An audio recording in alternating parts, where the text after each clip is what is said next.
The Quincy man who pleaded guilty earlier this week to threatening a public official was back in court today facing a new child pornography charge.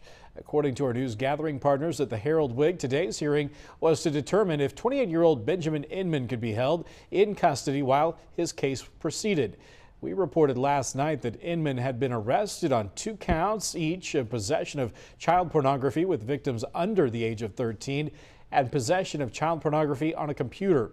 It was determined that Inman's case would be continued for 24 hours and he would remain in the Adams County Jail pending the results from tomorrow's continued hearing.